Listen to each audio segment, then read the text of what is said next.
The year is 652. The soldiers of Caliph Uthman sit encamped around the besieged city of Balanjar, having left the lands of the crumbling Sassanid Empire and crossed the Caucasus to carry the banner of Islam farther north than any army before.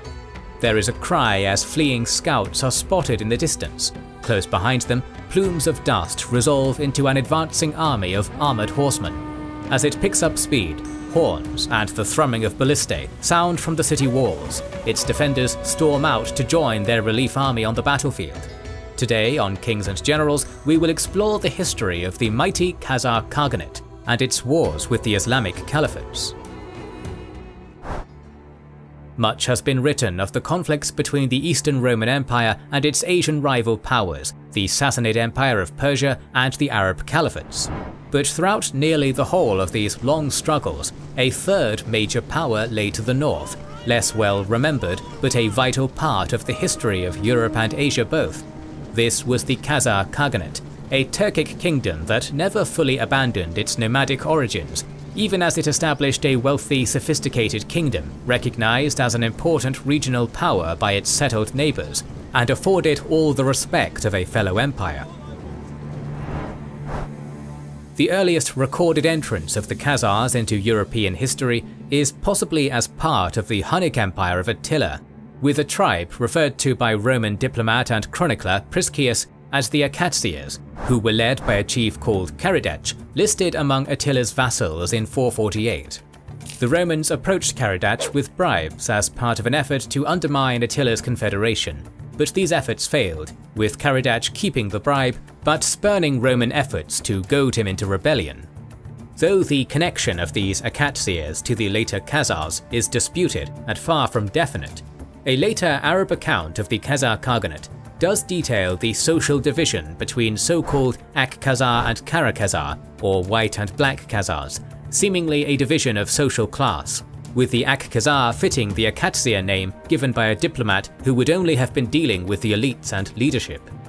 Whether the Khazars were indeed part of Attila's confederation, or the Akatsiri, an unrelated Hunnic tribe, concrete evidence of their presence and power would emerge with the 6th century reign of Sassanid Shahenshah Khosrow Anushirvan, who recorded victories against them and built fortifications to ward off their raids, but also married a Khazar bride in a short-lived bid for alliance.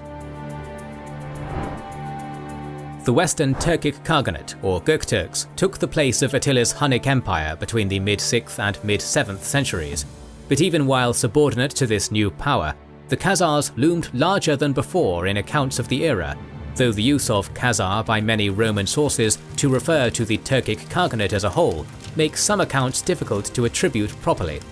Still, it is clear that alongside raids into Georgia and Armenia, Khazar warriors made their way onto many battlefields, often as allies or mercenaries fighting for the Eastern Romans, but at other times battling against them as fierce foes. In 627, while the Prophet Muhammad was leading the first Muslims and the warriors of Medina against Mecca, an alliance between the Western Khagan Tongyabku and Rome was formed, with his vassal Khazar horsemen playing a major role in Emperor Heraclius' campaign against Persia. This formed the beginnings of a partnership that would hold largely intact through the coming century of war with the Caliphate that both powers would endure. The actions of the Khazars during this last Byzantine-Sassanid War would also highlight how quickly their nation was taking up the trappings of their more settled neighbours. Upon capturing the city of Tbilisi from the Sassanids, the Khazar Khan is recorded to have sent envoys to examine the work of the city's artists and craftsmen, with the recorded techniques and resettled talent proving in the long term a richer prize than plunder from the city's sacking.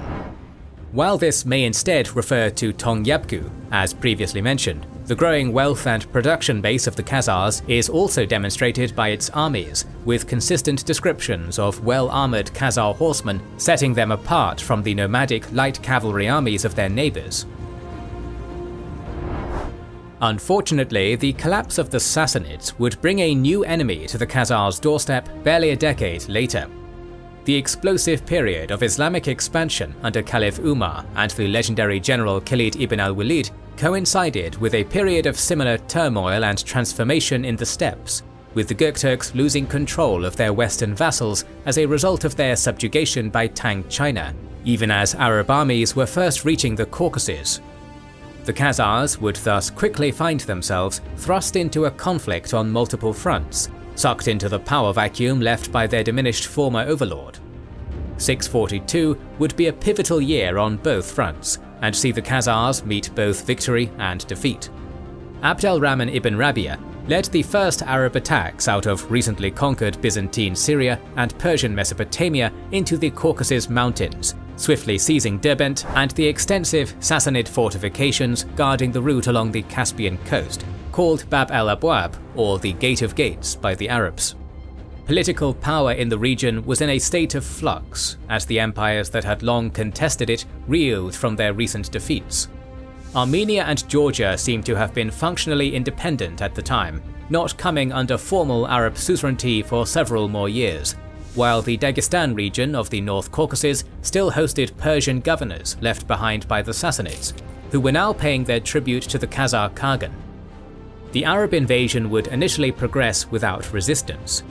Though it lacked the numbers to firmly establish lasting Arab control in the Caucasus, the army did win a pledge of allegiance from Derbent's governor, Shahrabaraz, who negotiated to have his and his garrison's military service against the Khazars accepted as the city's tribute in place of the customary jizya tax. Unsatisfied with this victory, Abd al-Rahman made it his goal to cross the river Aras and capture Balanjar, the nearest city under direct Khazar rule. Little is recorded of his first attempt during the reign of Umar, though it seems no significant battle was fought. Ignoring a rather fanciful claim credited to Abd al-Rahman's own brother that angels protected him from the Khazars' attacks, it appears the defending forces chose to fortify themselves within Balanjar upon his approach, with the overextended commander turning back with his plunder rather than risking a long siege with so much unfriendly territory behind him. Still, the lack of a major Khazar response to this first attack led him to make repeated incursions north of Derbent over the next decade, raiding with near impunity.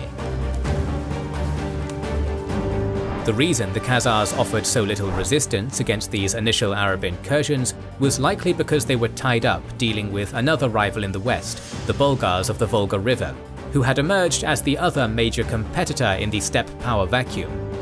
Though a precise chronology is harder to establish on the steppes, the Khazar-Bulgar showdown probably occurred simultaneously with the first Arab invasion, with 642 being the year often given for the Bulgar defeat at Khazar hands.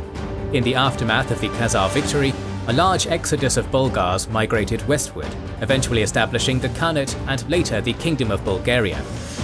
Those remaining in so-called Volga Bulgaria paid a steep tribute to the victors and harboured a lasting resentment towards their Khazar overlords over the following 2 centuries. For those forced to leave home to escape the invasion, there would have been no easy way to stay in contact with their homeland and culture, if only they had the sponsor for today's video, NordVPN, with a special deal at nordvpn.com/kingsandgenerals. Because with NordVPN services, a lonely Bulgar on the Danube can change their IP address back to Volga Bulgaria and stay perfectly up to date with all streaming or gaming services from back home. But that's only the start, since NordVPN can bring you the internet from all over the world, giving you access to all the region-locked content out there. Ever wonder what they watch in the Caliphate? An IP change with a single click gets you instant access. And all of this gallivanting is extra safe thanks to NordVPN encrypting your data, not recording your activities, and providing their threat protection system to fight viruses and malware along the way. NordVPN, being more generous than the Khazars, demand no steep tributes for their services. In fact, it is cheaper than ever with our special link, nordvpn.com/kingsandgenerals, because they will throw in 4 bonus months for free on top of all 2-year plans. Try it out today with a 30-day risk-free money-back guarantee, link in the description. While the Volga Bulgars would play a further role in the Caliphate and Khanate's rivalry in the future, it was back in Balanjar that the first major showdown of the 2 powers would occur a decade later in 652, during the reign of Caliph Uthman. Returning after an absence from the Caucasus theatre to put down a rebellion in Kufa, Abd al-Rahman, together with his brother Salman, again brought a sizable army into Khazar territory, driving for the Khazar capital of Balanjar. Though records are scant, this campaign seems to have had conquest and expansion as its goal, rather than simple raiding, with Armenia and Georgia being brought under Arab control by the Syrian forces of future Caliph Muawiyah between 645 and 646. Moreover, with the last Sassanid Shahenshah, Yezdegerd, having perished in 651, the Caliphate possessed a far more secure base of power to expand from, and ballistae of various sizes accompanied the army.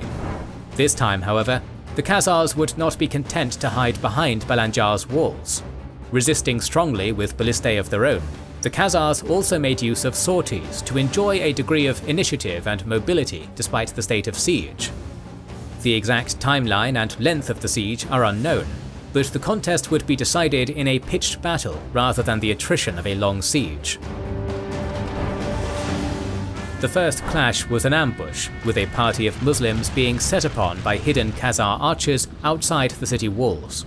This unusual achievement of ambushing a besieging enemy demonstrated that Abd al-Rahman lacked the numbers to properly encircle and entrap Khazar defenders, or feared to spread his besieging army too thin.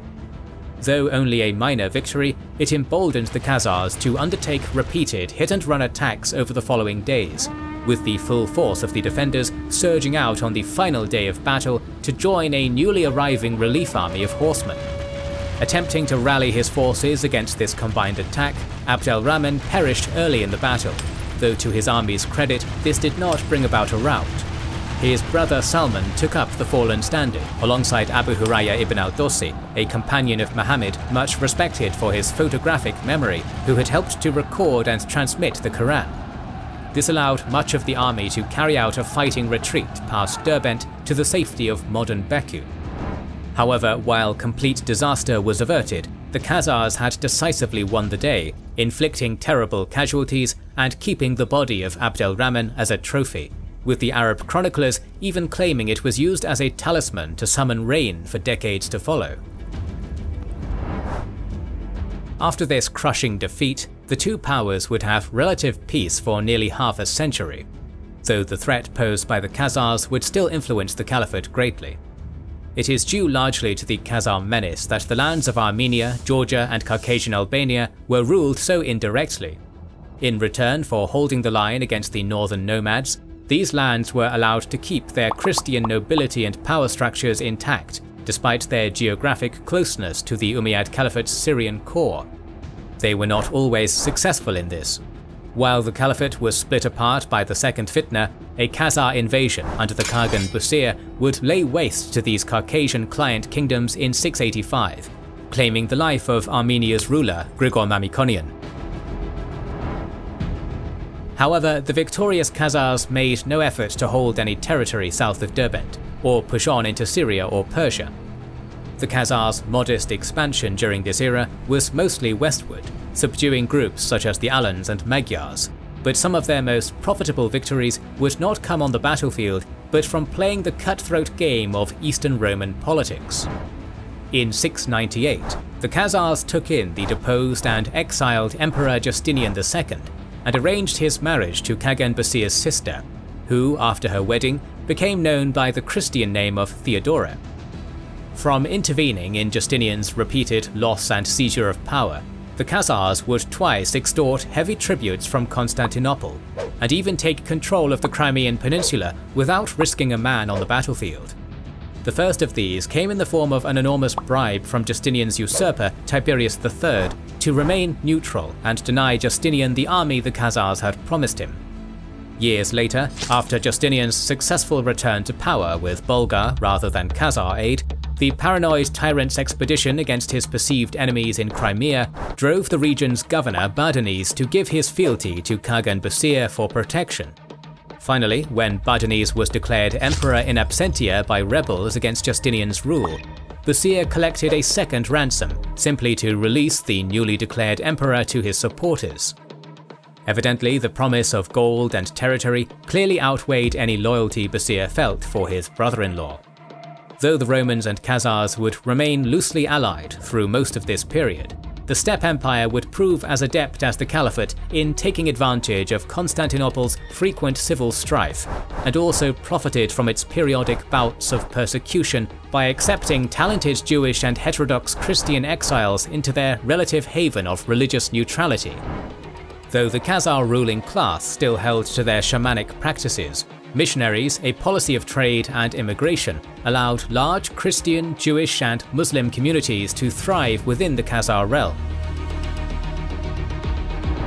Soon this period of peace came to an end, and the Khazars, stronger than ever, began to pose a serious threat to the Umayyad Caliphate. Between 707 and 712, Derbent and the Gate of Gates would change hands several times, with the Caliphate unable to defend it effectively, being engaged in conquests from Hispania to the Tarim Basin. This weak response only encouraged further Khazar attacks. In 717, an invasion of Caucasian Albania would follow, narrowly repulsed by the Muslims in a Pyrrhic victory.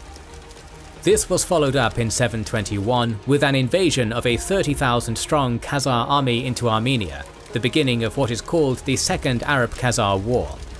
With the Arab armies still weakened from the recent defeat at Constantinople, the Khazars, under a leader called Bajik, won a decisive victory, trampling over the army of Thubayt al-Narani in the Battle of Marj al-Hajjara and sending the survivors fleeing to Syria.